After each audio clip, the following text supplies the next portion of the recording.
So hi and welcome to my last Slashuary review, and the last film for this time will be Dressed to Kill. Okay, Dressed to Kill from 1980 from the US. It's directed and written by Brian De Palma, starring Michael Caine, Angie Dickinson, Nancy Allen, and Keith Gordon. So, Dressed to Kill is about a mysterious blonde woman who kills one of a psychiatrist's patients, and then that blonde woman goes after like very fancy call girl who witnesses the murder. So the first thing, because I rewatched this, but I saw it like the first time way back, and the first thing that struck me was that this is basically Brian De Palma's take on Psycho. It feels so much Psycho, but just a more modern version of Psycho in the 80s. Because the structure of the screenplay and the story is built kind of in the same way. As Brian De Palma probably saw Psycho and saw what worked, so he took that and he made Dressed to Kill, because it's so similar in the way that everything is built up, and the tension and the suspense and kind of twist in story. You're like, what? Okay. But I do think that the acting is very good. I loved Angie Dickinson in it, and Michael Caine is great as usual, and Nancy Allen is also very good. I do like the kind of cat and mouse scene chases between Nancy Allen and the blonde woman. I think a lot of suspense and tension are built up through the entire film. I think the cinematography is very well made, and one of my favorite scenes is the elevator scene. I will not spoil it, but that is probably my favorite scene because it comes so sudden. Because it has been built up for quite some time, and then that scene comes, and you're like, whoa, okay. And yes, and I like that they went a bit further with that elevator scene than Psycho did in their specific scene. But I mean, of course, it was 1960, this is 1980, so of course. What I had a bit of a problem with was the ending, because unfortunately I kinda saw it coming, because I didn't think that part was disguised as well as maybe the movie felt it was. So I kinda knew, like, who done it, so to speak. So, and then I saw it, I was like, okay. So I was a bit disappointed in that. But otherwise, structure and story and acting and certain specific scenes, elevator scene, are really good and well made. So based on that, I will give this film a 7 out of 10. The ending is what kind of drags down the mark for me a bit. But I will also talk more about the ending and more about slasher films in general in a minute. So yeah, this was the last slasher review, and I'm kind of sad about it because I love reviewing slasher films, especially from the 80s. But in 2022 the slasher will be back, and there might be not just the 80s slashers, but maybe 90s or slashers that came before 1980, and there were a few who I couldn't put on the list this time because they were like in 79. Yes, but Slashuary will be back, definitely. So, but you have to wait a year, unfortunately. But it has been a lot of fun, and I'm looking forward to reviewing more slasher films in the future.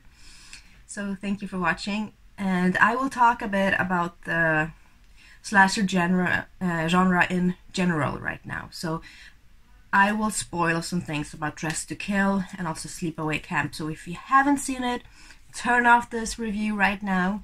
I will give you 5 seconds Of course, I had to forget to show the film for the last Slashuary review, of course. But here it is, Dressed to Kill, Arrow edition.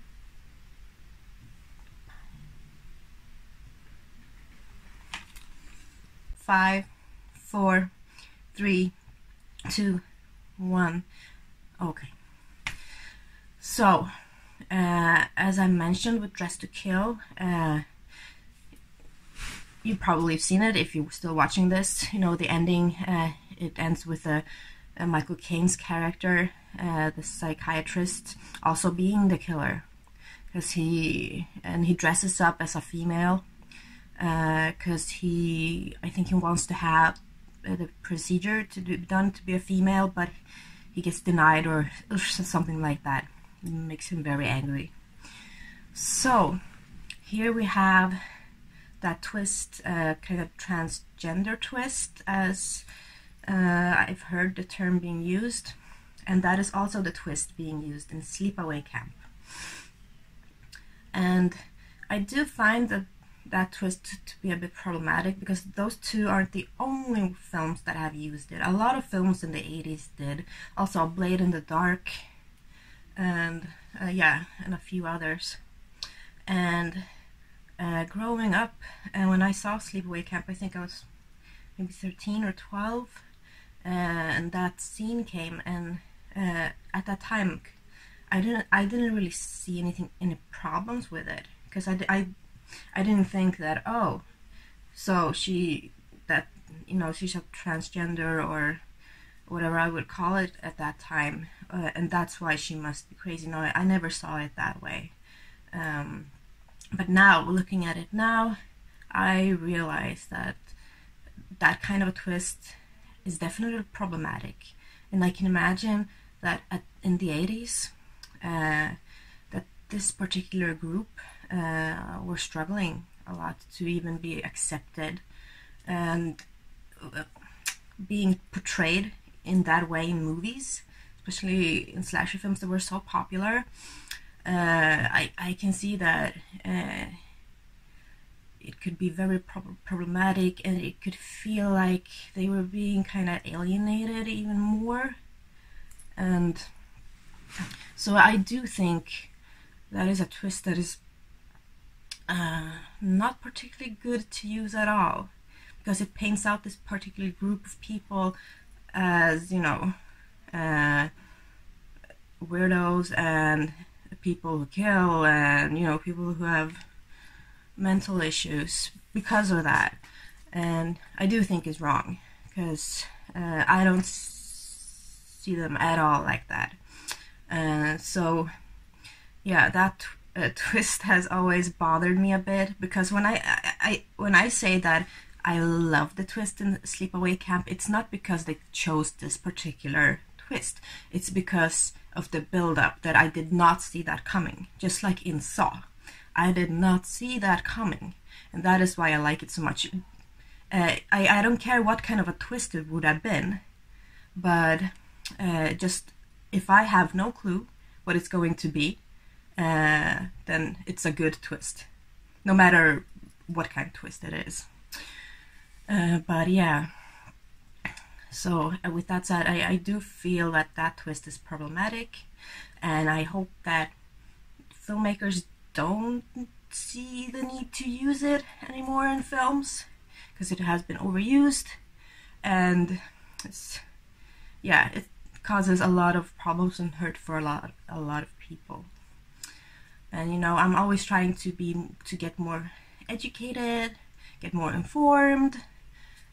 So I do think that it's good to talk about these films, because I do love going to seminars. Well, now it's a pandemic, but when it wasn't, I do love going to seminars and hearing people speak about these kind of topics.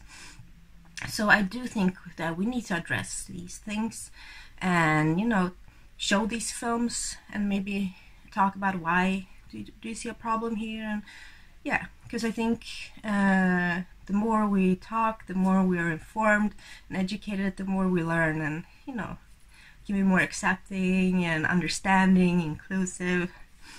So yeah, that was my thought on that particular twist.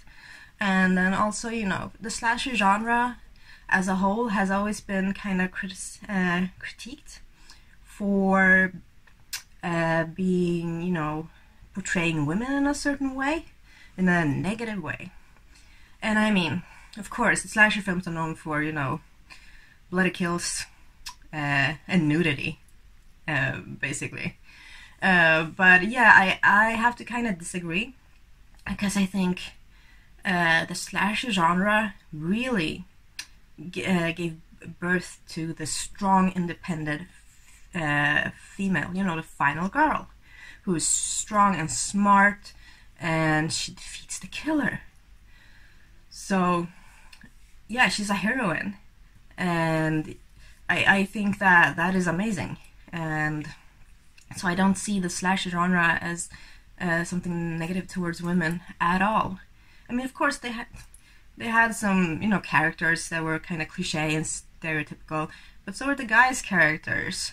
And I think that by showing the strong final girls, I think the slasher films really pulled through. And it definitely helped shape the modern day final girls, and how the women characters are written and portrayed in horror films today, like Erin from Your Next.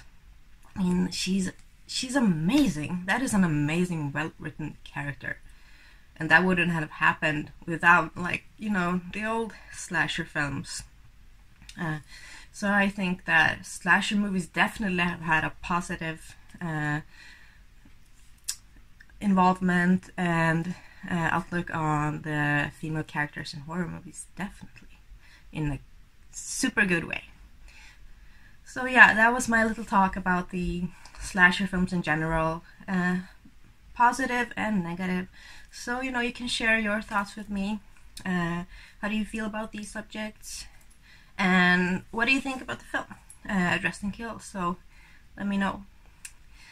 So yeah, the final Slashuary review, it's been fun, but I will reveal the new theme soon, and also the new banner.